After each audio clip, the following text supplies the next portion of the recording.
अहले सुन्नत के अंदर लोग जो सियासत के अंदर मौजूद हैं वो इंतहाई गैर संजीदा है।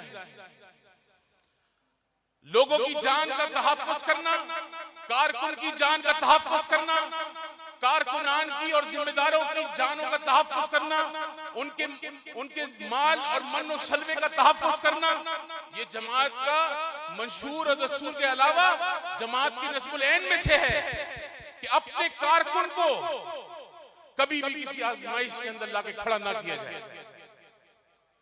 आप तारीख उठा के देखें जमीयत उलमा पाकिस्तान की, जितनी तहरीकें चली इस जमीयत उलमा पाकिस्तान की, आजकल का कोई बच्चा उस तहरीक का हिस्सेदार न बना और ना उस किसी में दम है ऐसी तहरीकें चलाने का।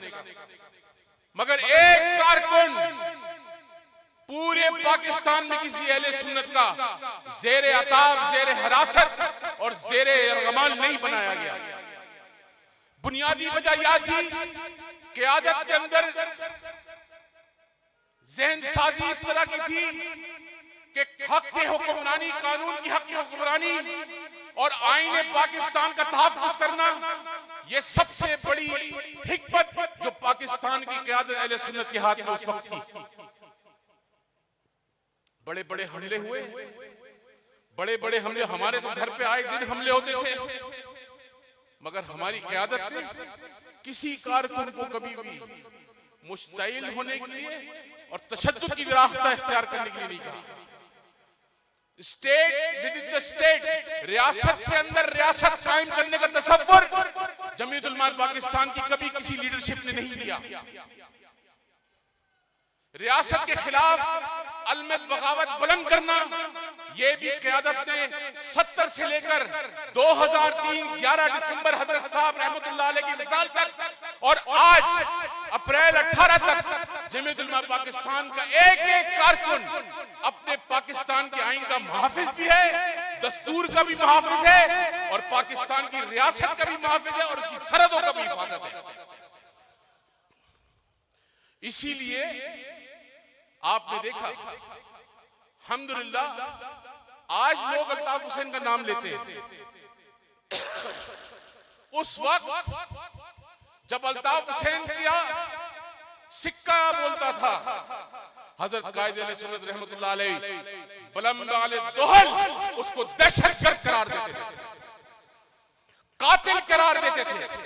असलियत और इंसानियत से हटकर, कौमियत से हटकर वो कहते थे कि मुसलमानों का कातिल है, वो कातिल सिंध में हो, पंजाब में हो, बलूचिस्तान में हो, सरहद में हो, वो कातिल था, कातिल है और कातिल रहेगा। और आखिरी खुतबे में हैदराबाद ने फरमाया था कि देखो लाखों चाहने वाले उसके मौजूद है मगर पाकिस्तान की सरजमीन उसको मैसर नहीं है कदम रखने के लिए।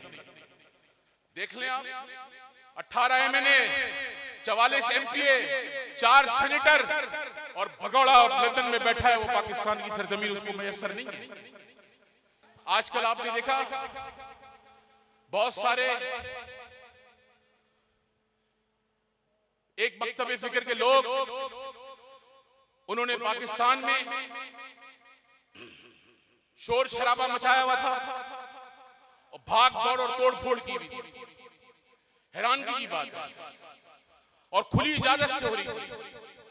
फिर उनको समझाया गया बेटा उछल कूद ना करो, खामोशी से बैठ जाओ। फिर वो ठंडे होके बैठ गए। फिर दोबारा उनमें से उछलना कूदना शुरू किया। फिर उनको बुला के समझाया गया बेटा उछलना कूदना बंद करो, रियासत है, रियासत के खिलाफ नहीं खड़े हो सकते आप। उनको समझ में आ गई है। मगर साथ साथ ये भी मसला है कि आप रियासत कमजोर फैसले कर रही है। मैं तीनों चीजों को गलत मानता हूं। सूफी मोहम्मद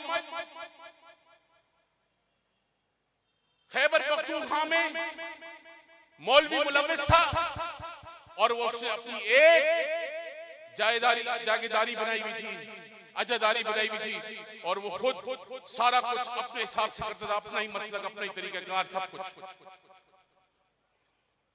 वो भी गलत था। उस वक्त कोई आवाज नहीं उठाता था, मैं सबसे पहले उसके खिलाफ आवाज उठाई।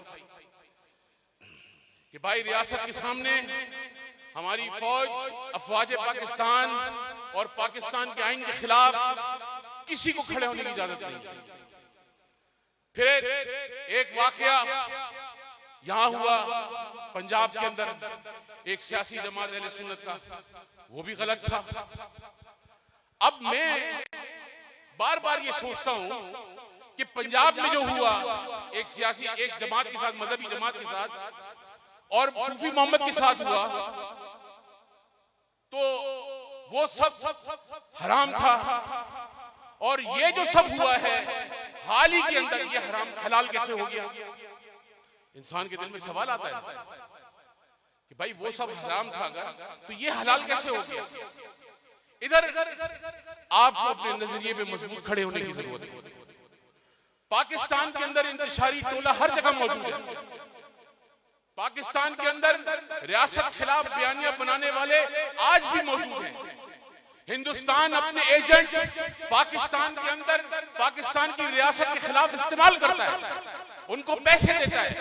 बलूचिस्तान के अंदर दहशतगर्दी में हिंदुस्तान और उसके हवारी मौजूद है, मुलव्विस है। इसी तरह रॉ और मोसाद पाकिस्तान को पुरअमन रहने नहीं देती, अमन को बिगाड़ती और दहशतगर्दी को पनाहती है। जमीयत उलमा पाकिस्तान रियासत के खिलाफ आप खड़े हो जाएं तो ये तो गलत बात है। अब हम सोचते हैं हम क्या करें, ये गलत वो गलत और ये सही, ये तो गलत बात है। वहां भी बच्चों के साथ जुल्म हुआ, वहां भी उनके साथ जुल्म हुआ, तो यहां भी उनके साथ जुल्म हुआ, तो उस वक्त रियासत हरकत में क्यों नहीं आई? सवाल तो ये बनता है। तो लिहाजा इज्तिमाई तौर पर अहले सुन्नत को चाहिए कि अपनी पॉलिसीज के अंदर नजरसानी करे और सोचे कि हम सियासी मैदान में, मसलकी मैदान में, अपने अकीदे के बयान में किस तरह अपने आप को तहफ़्फ़ुज़ फराहम कर सकते हैं। और कमजोर फैसले हमारे कारकुन को महफूज नहीं, तहफ़्फ़ुज़ नहीं दे सकती। आजकल एक और नई बहस चली हुई है जो मैं अक्सर आपने मेरे बयानात सुने होंगे इसमें कि जी खुलफा राशिदीन और खलीफा अव्वल और हजरत अमीर माविया और बड़े बड़े शतरमुर्ग आकर बैठकर आपके सामने जुब्बे और दस्तार बनकर बड़े बड़े बयानात करते हैं।